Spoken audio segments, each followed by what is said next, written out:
Cuba kau cakap dengar. Ya, Assalamualaikum warahmatullahi wabarakatuh. Dan selamat petang. Okey, so dekat sini semua pelajar sihat tak? Sihat. Dah makan ke belum? Belum. Kenapa tak makan dengan dia? Tak sempat, tak apa. Hari ni kita belajar simple lah. So, saya harap kamu semua boleh faham lah. Sebab benda yang kita akan belajar ni pasal pengendalian data. So, benda ni sangat simple untuk kita yang baru tingkatan 1 ni kan. So, semua tingkatan 1 kan sini kan? So, cikgu rasa semua boleh dapat benda ni. So, benda ni paling simple dalam bidang statistik dengan kebarangkalian ni lah. Okay, so mari kita mulakan pembelajaran pada hari ini. Okey, so macam cikgu kata tadi, kita punya tajuk berkaitan dengan pengendalian data kan? So, apa itu data? Okey, cikgu nak Ain boleh baca tak?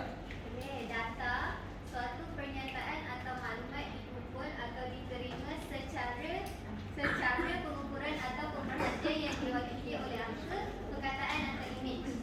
Okey, so dekat sini apa yang penting dia? Data tu apa? Data tu pernyataan ataupun maklumat yang kita kumpul kan? Kita kumpul dari mana? Okey, tak apa. Yang tu kita akan belajar selepas ini. Okey, so yang diterima secara pengukuran atau pemerhatian yang diwakili oleh angka, perkataan atau imej. So data ni boleh dalam banyak macam bentuk, iaitu dalam angka boleh, perkataan boleh, ataupun imej. Okey, so ni kita punya standard ataupun objektif pembelajaran pada hari ini. Okey, so kita akan belajar 12.1 iaitu proses pengumpulan, pengorganisasian dan perwakilan data serta pentaksiran perwakilan data.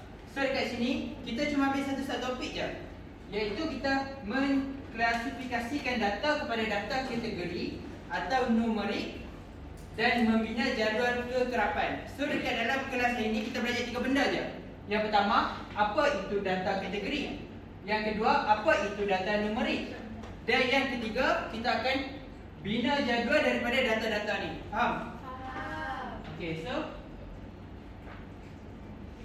Okey, so sebelum kita nak mula, cikgu nak mengajar ke depan ni. Sekarang ni cikgu nak panggil 4 orang dulu untuk kita buat soalan buat aktiviti kat depan ni. So cikgu nak minta wakil dulu. Siapa nak wakil? 4 orang. Okey, so boleh bangun datang ke depan. 4 orang. Siapa yang kedua? Sik macam tu. Cikgu nak dua lelaki. Atik ke depan. 2 lelaki. Veji. Syamil. Okey. Veji. Okey, so dekat sini cikgu ada sediakan satu data, iaitu data di bawah menunjukkan bentuk-bentuk yang digemari oleh pelajar kelas 1 Bestari. So kelas kamu lah ni. Okey, so dekat sini cikgu nak korang 4 pilih satu bentuk. Lepas tu korang kelaskan ikut bentuk masing-masing, faham tak?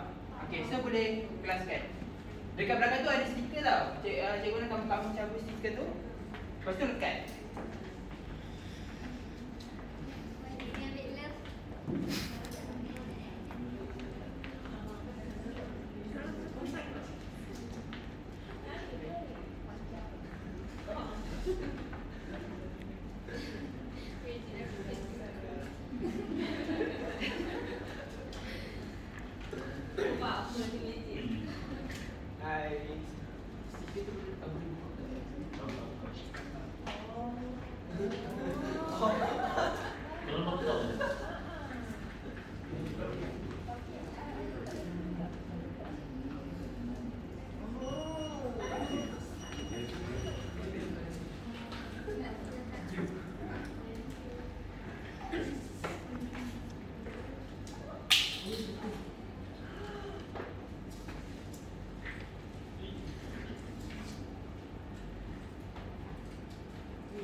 Okey, so cikgu nak tanya, apa beza data ni dengan data yang ni?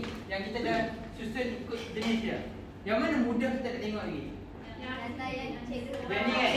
Yang ni kita mudah nak tengok dengan kita mudah nak kira. So kalau macam ni, kita boleh juga kira dengan nampak berapa bilangan dia, tapi dia susah untuk kita tengok dia. So sebab tu kita kelaskan ikut masing-masing. So dekat sini kelebihan dia, tajuk yang kita nak belajar apa? Dia mudah untuk dibaca, dilihat kan. So tu penting dia pengenalan data ni. Okey, so cikgu nak tanya, kenapa kita kena belajar pengenalan data ni? Apa yang boleh kita kaitkan dengan dunia kita sekarang ni, ataupun bidang-bidang yang ada dekat Malaysia ataupun dunia ni? Kenapa kita kena guna data ni? So yang pertama, data ni, pengenalan data ni kita akan guna dalam bidang kesihatan. Contoh bidang kesihatan kan. So contoh macam sebelum ni kan, tahun-tahun sebelum ni kita mengalami COVID-19 kan. So dekat situ kita menghadapi banyak kes-kes kan. So kita tak tahu berapa jumlah setiap hari pun. So dengan pengenalan data ni kita boleh tengok dengan jelas untuk kita tahu keadaan Malaysia tu semakin teruk ataupun semakin baik. So dengan pengenalan data ni kita boleh baca data tu semakin menaik ataupun menurun. So yang kedua ialah bidang pendidikan. Okey, so kita sekarang ada bidang pendidikan kan. So dalam bidang kita ni kita guna juga benda ni. Contohnya dalam keputusan peperiksaan. Contoh macam cikgu membuat peperiksaan pertengahan tahun ke akhir tahun kan. So daripada situ macam mana cikgu nak tahu pelajar ni boleh skor ataupun tak boleh skor. So dengan pengenalan data ni lah. So dengan mengumpul data ni kita boleh tengok pelajar dalam kelas tu semakin bagus ataupun semakin merudum. Okay, so yang terakhir ialah bidang ekonomi. Okay, so sama juga macam mana kita nak tahu ekonomi negara ataupun dunia tu semakin baik ataupun semakin teruk. So dengan pengenalan data lah. So dengan graf yang kita akan belajar nanti yang memudahkan untuk orang mentafsir negara tu dalam keadaan baik ataupun buruk. Okey, so kenapa penting pengenalan data ni? So macam cikgu kata tadi. So bila kita dah kumpul data, bila kita dah susun data dengan baik, kita mudah nak lihat je lah. Kita mudah nak lihat, kita mudah nak memberi justifikasi ataupun memberi kesimpulan sama ada benda tu baik ataupun buruk. So dengan pengenalan data ni lah kita akan memudahkan kerja.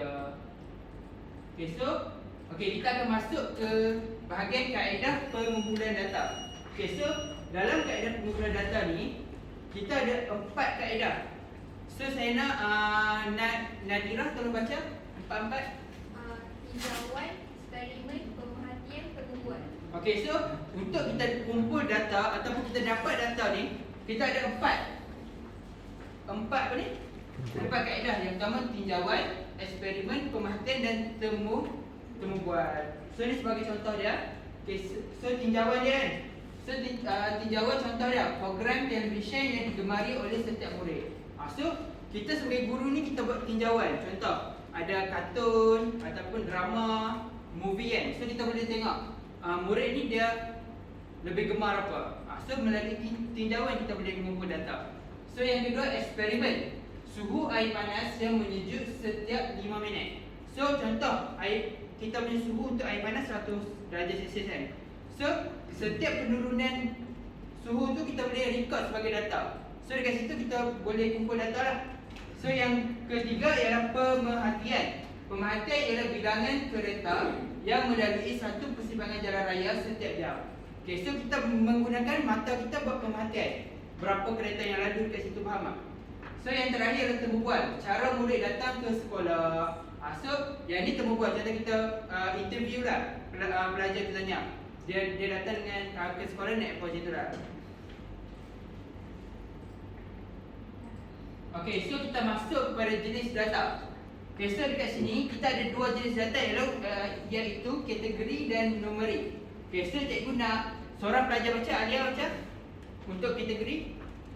Jenis data untuk kategori mengikut ciri-ciri tidak boleh diukur secara berangka atau boleh dihuraikan. Contohnya jantina, warna kereta, perisa gula-gula ataupun kumpulan darah. Okey, so itu dimaksudkan dengan kategori. So kategori ni dia tidak melibatkan angka. Contoh macam jantina. Jantina lelaki dengan perempuan. So dia tak melibatkan angka.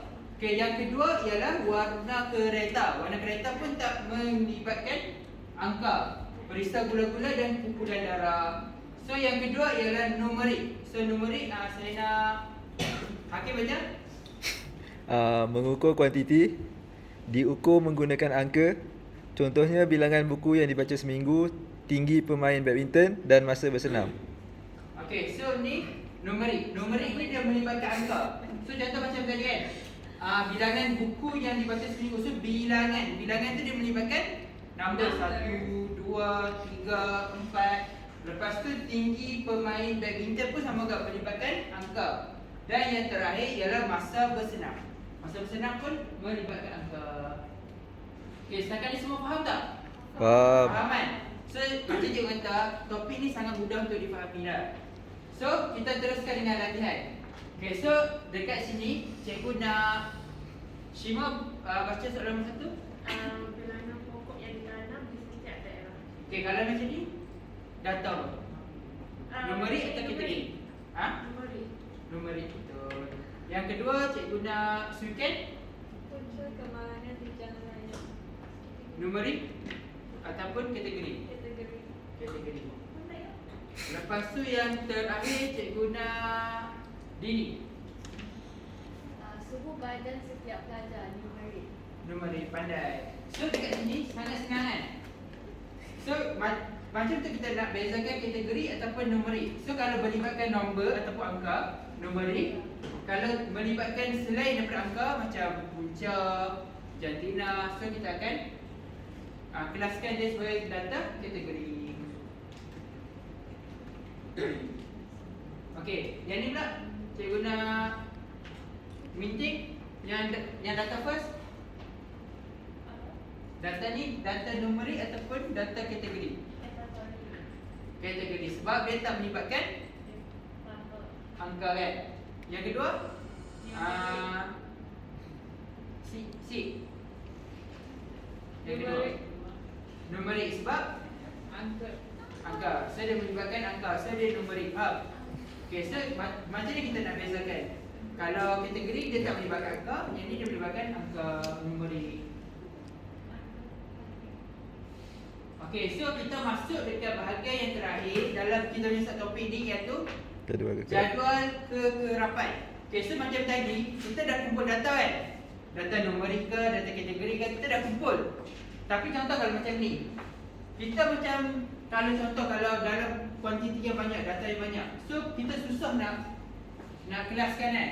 So sebab tu kita wujudkan jadual. So mudah untuk kita nilaikan ataupun kita tetapkan nilai dia. So lagi mudah untuk kita tengok, faham tak? Okay, so dekat sini hari ni kita akan belajar jadual kekerapan. Okay, jadual kekerapan ni kita ada 3 bahagian je, iaitu kategori, gundalan dengan kekerapan. Kategori ni maksudnya contoh macam-macam ni lah. Bentuk apa? Macam kalau dia berkaitan dengan jantina, so situ akan jadi jantina. Faham? Kalau contoh berkaitan dengan saiz baju, so sini akan jadi saiz baju lah. So sini based on data yang kita ada tu lah. Okay, so kalau macam ni kita punya data kita berkaitan dengan bentuk kan. So sini bentuk. Faham? So yang kedua, part yang kedua ialah gundalan. Gundalan tu macam mana? Okay, contoh kita punya data left ni ada berapa? 6. Ada 6. So gundalan ni, satu data kita mewakili satu garis. Nampak tak? Satu garis. Satu. So kita ada berapa 6 kan? So jadi 1, 2, 3, 4. Tapi 5 jadi macam ni. 5, 6. Faham? So yang ni dimaksud dengan gundalan, faham? Lagi satu kekerapan. Kekerapan ni macam biasa lah. Contoh macam tu 6 kan. So sini akan jadi 6. Okay, so dekat sini cikgu nak minta 4 orang lagi yang lain untuk buat jadual ni. Siapa nak? Wakil. Aduh, sakit.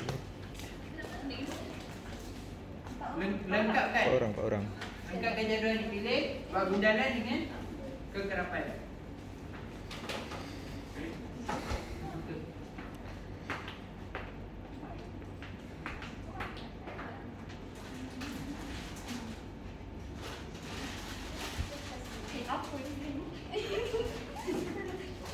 Go step.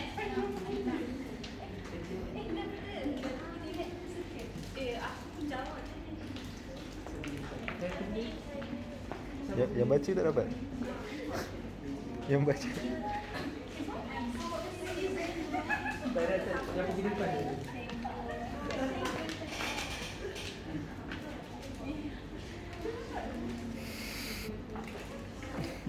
Lengoh mat dah aku.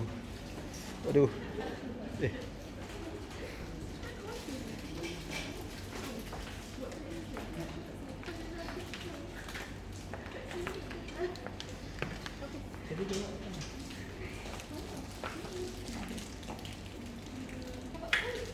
Okey, so nampak tak semua? So dekat sini, bundaran tu kita mewakilkan dia sebagai garis tau. So dekat dalam ni kita ada 6 kan. So jadi 1, 2, 3, 4, 5, 6. So kekerapan tu kita punya bilang ada 6. Faham? So circle kita ada berapa? 5. So 1, 2, 3, 4, 5. Faham? Triangle 2, 4, 6. So sama tak? 1, 2, 3, 4, 5, 6. Dan last sekali rectangle 1, 2, 3. 3, faham? Okay, so faham masakan ni kan? Tak ada soalan kan? Ada soalan pun tak? Sebelum kita nak masuk ke bahagian aktiviti berkumpulan. Tak ada?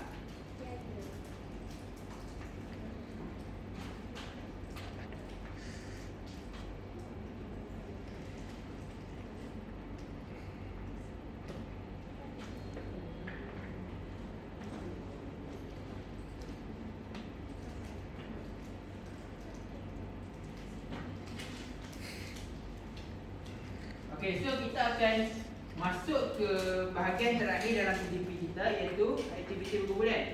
So dekat sini, aktiviti kita pelajar akan dibahagikan kepada 5 kumpulan dan setiap kumpulan akan diberikan duit shilling yang bernilai RM5 yang terdiri daripada 50 sen, 20 sen, 10 sen dan 5 sen yang mempunyai bilangan yang berbeza.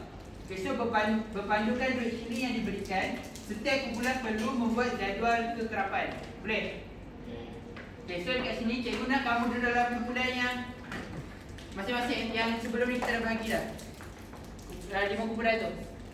So duduk dalam kumpulan sekarang, bergerak. Bergerak dalam kumpulan masing. Gerak. Lepas tu cikgu nak wakil ketua kumpulan datang depan.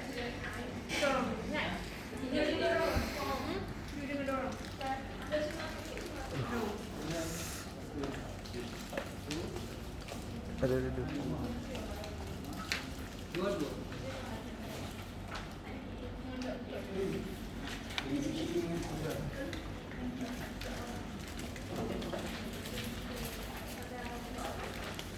Okey, so dekat tangan masing-masing, dekat dalam kumpulan masing-masing ada satu bekas yang mengandungi duit shilling yang bernilai RM5 ya.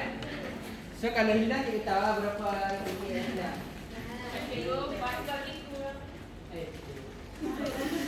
Okay, so dekat situ ada duit shilling yang diberi 50 sen, 20 sen dan 10 sen dengan 5 sen, tapi nilai dia berbeza. So dekat sini cikgu nak korang ataupun kamu semua buat jadual kekerapan dan cuba kategorikan dia sebagai data numerik ataupun data kategori. So boleh tulis dekat atas kertas A4, kumpulan yang paling siap, yang paling cepat siap akan dapat hadiah. Ya, boleh mula sekarang. 5 minit je cikgu bagi ya.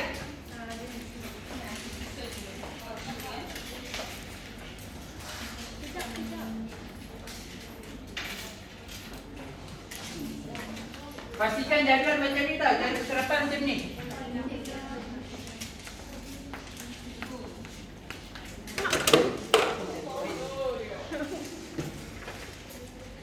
Siapa siap awal, kumpulan tu akan dapat pizza. Juga akan pergi pizza.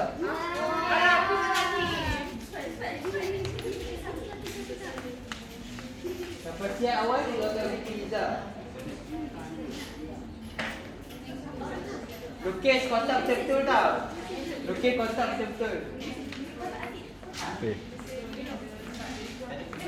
Lukis kotak pakai pembaris. Lukis kotak pakai pembaris. Pakai pembaris tak? Lukis kotak pakai pembaris. Cikgu tak nak pakai freehand. Buat freehand nak cepat. Cikgu nak kemas.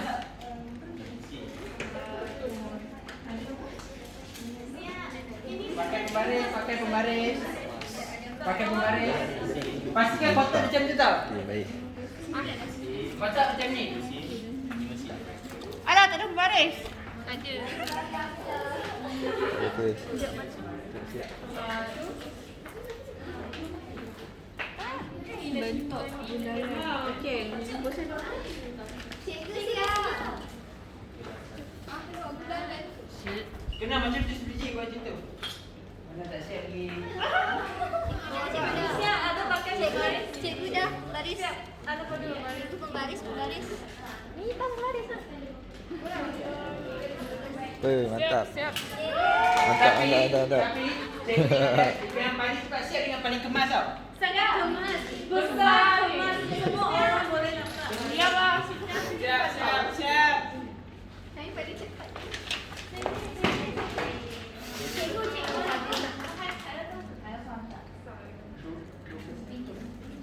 Deposit salah tu. Cikgu, cikgu saya tak tahu. Lepas tu teka numeri ataupun kategori. So kumpulan teka dulu. Kumpulan teka dulu ah. Amin, siap.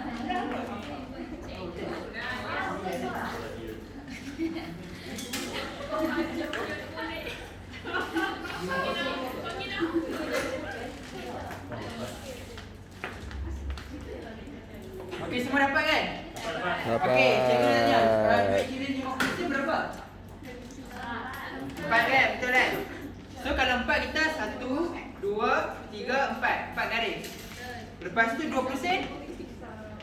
20% berapa? 9. 10 sen? 5 sen? 10. Okey, so betul Ahmad, tepuk tangan. Okey, so setakat ni faham tak? Semua faham tak? Okey, lagi satu cikgu lupa. Yang data tadi data apa? Numerik sebab dia melibatkan number kan? Okey, so tak ada soalan eh? Okey, so cikgu rasa kita punya pembelajaran sampai sini je. So kat sini kita akan recall balik apa yang kita belajar. Okey, so macam kita tengok kat objektif kita, mengklasifikasikan data kepada data kategori. So yang pertama kita belajar pasal yang first yang kita belajar data tu apa kan? Betul. Kita belajar yang pertama definisi data tu kan. Okey, data tu apa tadi? Data tu maklumat ataupun penyertaan yang kita kumpul kan melalui pengukuran ataupun pemerhatian kan. Sama ada bentuk angka, image ataupun perkataan kan. Okay, so yang kedua kita belajar pasal apa? Pasal kegunaan data. Pengenalan data dalam Kehidupan seharian. Kehidupan sebenar. data dalam kehidupan harian. Kehidupan harian. Okay, so kita boleh guna dalam bidang apa? Pendidikan, ekonomi, kesihatan. So yang ketiga kita belajar pasal pengumpulan data kan, kaedah dia kan. So kaedah kita ada berapa? 1, 2, 3, 4. Yang pertama apa? Tinjauan. Yang kedua? Eksperimen. Temu bual.